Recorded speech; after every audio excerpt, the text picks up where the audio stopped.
Hello hi everyone, काफ़ी दिनों बाद you know I am coming on this channel again, be bag.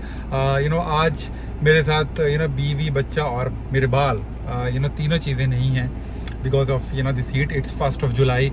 गर्मी तो अभी it's like at it peak, और अभी मतलब बरसातें तो शुरू हो गई हैं दिल्ली में, पर इट्स स्टिल नॉट, जब सन है तो बहुत ही ज़्यादा हॉट है। तो इसलिए they are just away for a while, but yeah they will be back with me soon. और तब तक के लिए आई जस्ट थॉट कि अगर वो नहीं है अभी, तो I just take up some hard, I think very hot trip, hot track you can say, to one of the haunted places. Delhi में कुछ हॉन्टेड प्लेसेस की I don't know how much haunted they are, but still it is marketed as a haunted place of Delhi, the first heritage haunted walk of Delhi, which is towards the Malcha Mahal.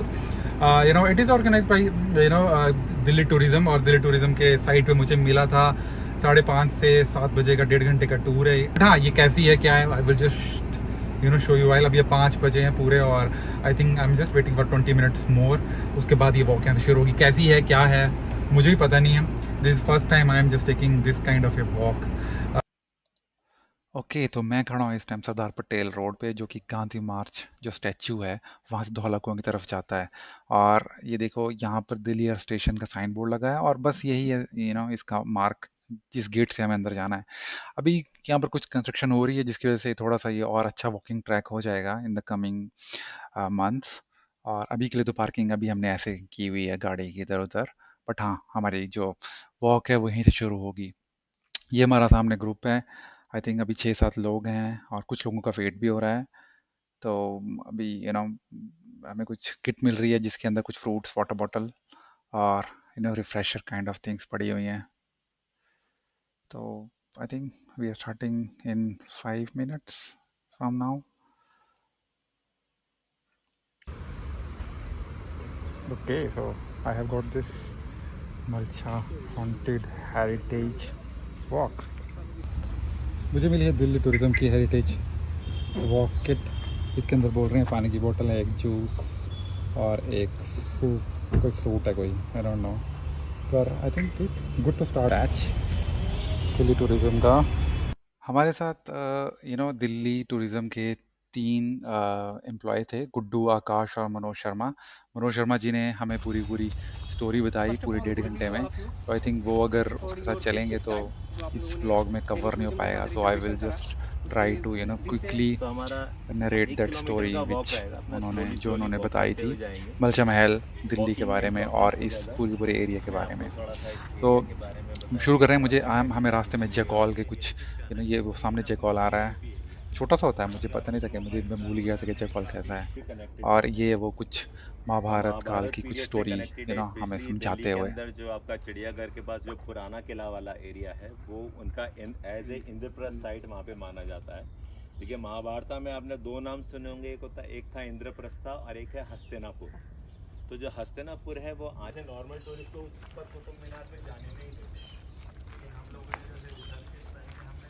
कि अभी तो इसको एक haunted place के नाम से जाना जाता है, बट बहुत साल पहले से ये एक नॉर्मल, एक शिकार घर बोल सकते हैं आपको।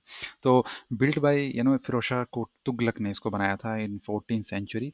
प्रिसाइज अगर बोलूँ तो 1325 के around he build this, because ये 15 किलोमीटर दूर है फिरोज शाह कोटला से, जहाँ उसकी फिरोज शाह तुगलक की सिटी थी। वहाँ से उसका group use to come have a break for a hunting lodge, so it's called a hunting lodge. तो काफ़ी टाइम तक ये ऐसे ही चलता रहा, it becomes hunting lodge only.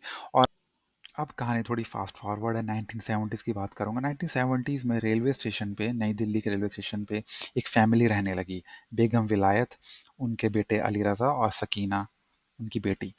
वो उनके साथ काफ़ी ज़्यादा नौकर थे नेपाल से, और काफ़ी ज़्यादा कुत्ते भी थे, बहुत ही फॉरेन ब्रीड के।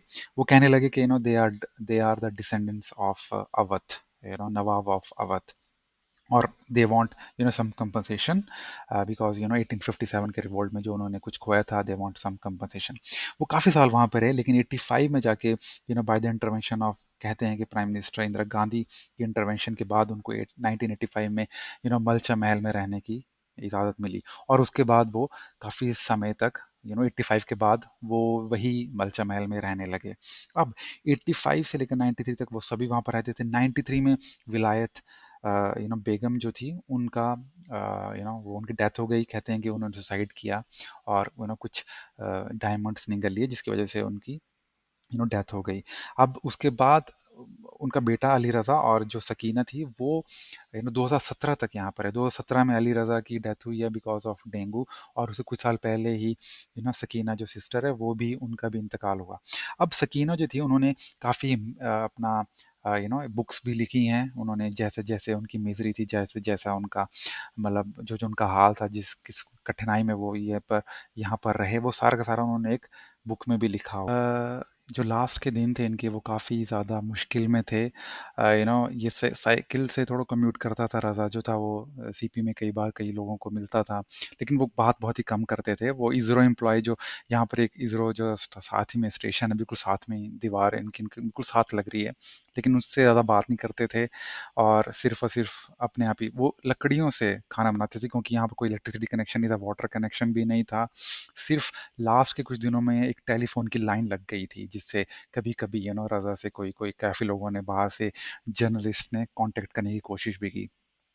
सोसाइटी से बिल्कुल अवे रहते थे, उनसे ज़्यादा बात नहीं करते थे। उनको गवर्नमेंट ने 4 BHK का एक क्वार्टर भी कहीं पर रहने के लिए ऑफ़र किया था, but they because they believe के they are from royal line से उन्होंने उनको एक 4 BHK क्वार्टर में किसी कॉमनर के साथ वो नहीं रह सकते। अब 2019 की बात कर रहा हूँ, जब ये 2017 में जब रज़ा की भी डेथ हो गई, उसके बाद काफ़ी ज़्यादा आर्टिकल्स आए। 2019 में एक न्यूयॉर्क टाइम्स में भी एक आर्टिकल आया जिसका नाम था the jungle Prince of Delhi. इस जो आर्टिकल था इसमें काफ़ी कुछ लिखा गया उनके बारे में कि फैमिली में नहीं है, ये सच नहीं बोल रहे हैं, बट वो एक बहुत ही अलग कहानी है। उसके बारे में इस व्लॉग में मैं नहीं बात करना चाहता क्योंकि किसी के जाने के बाद उसके बाद में जो कहानियाँ बोली जाती हैं that doesn't matter to me. For me right now they belong to that royal family और उनके साथ उनके जो आखिरी के दिन थे काफ़ी सरप्राइजिंग।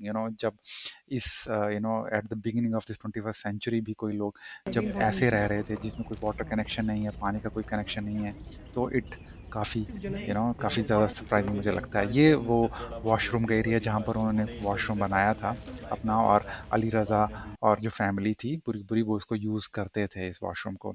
और ये ऊपर छत को जाने का रास्ता भी है, और जब ऊपर आप छत पे जाओगे तो आपको सबसे खूबसूरत नज़ारा मिलेगा पूरे दिल्ली के जो सेंट्रल रिज जिसको आप लंग्स बोलते हैं, लंग्स ऑफ दिल्ली।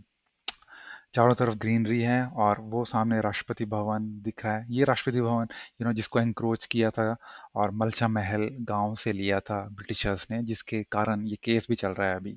तो ये राष्ट्रपति भवन का जो एरिया जो लिया गया था ब्रिटिशर्स ने, they it's still debated by Malcha villagers. अच्छा, अब मैं फिर से चलते चलते एक बार विलायत बेगम की एक इंटरेस्टिंग सी चीज़ जो कि मैंने कोरिलेट की है वो बताता हूँ। 1857 में जब रिवोल्ट के बाद नवाब अबावत को एक्साइल दिया गया, जो उनकी मदर थी मलिका किश्वार, वाजिद अली शाह की जो मदर थे, उन्होंने एक बार फिर से ट्राई किया था कि क्वीन विक्टोरिया से मिलें और रिक्वेस्ट करके they take back the kingdom to some extent, जो कि वो पूरे फेल हुए थे। विक्टोरिया वो वहाँ पर क्वीन विक्टोरिया से मिलने गए थे, लेकिन रास्ते में उनके पास जो भी उनका सामान था वो भी मिसप्लेस हो गया, उनके साथ वो नहीं पहुँच पाई इंग्लैंड। और क्वीन विक्टोरिया ने उनको फिर उसके बाद कहा था कि यू हैव योर, मतलब उनको अपना पासपोर्ट फ्रॉम ब्रिटेन बनाने को कहा था, क्योंकि अब किंगडम ऑफ ऑथ तो रहा ही नहीं था। तो इस तरह का उनका कुछ लास्ट में मिसफॉर्चून हुआ था, जिसकी वजह से वो उनकी डेथ भी वहीं पर इंग्लैंड में ही हो गई थी और वो कभी भी वापस नहीं आ पाए। तो एक तरह से वो भी फिर उसके बाद कभी भी रिवोल्ट के बाद कॉमनर से नहीं मिल पाए। तो ये एक रिलेशन है जो कि मुझे लगा कि उनके डिसेंडेंट्स के साथ भी विलायत बेगम के साथ भी वैसा वैसे हुआ है।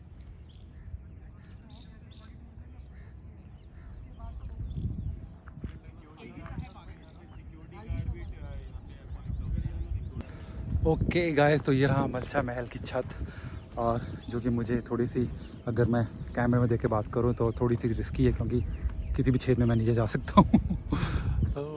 But this is how it looks.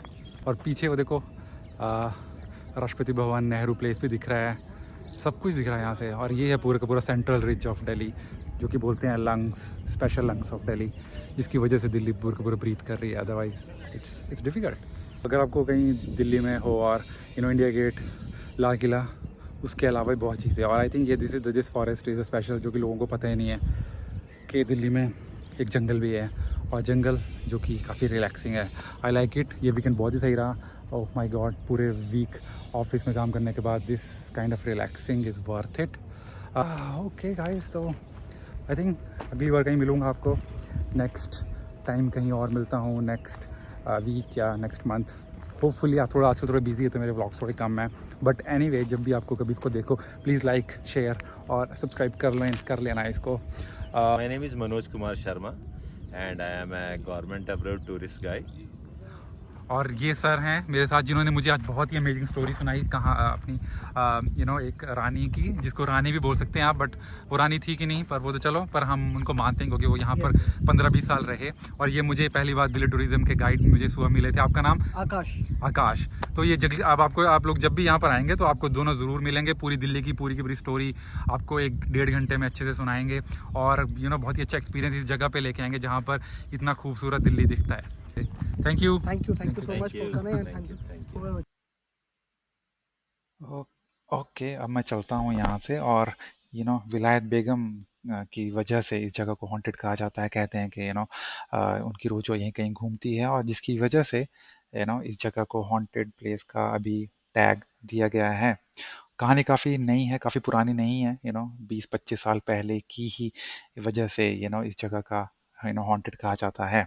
Okay, yes, that was the story about this Mahal. Thank you guys. Take care. Good night.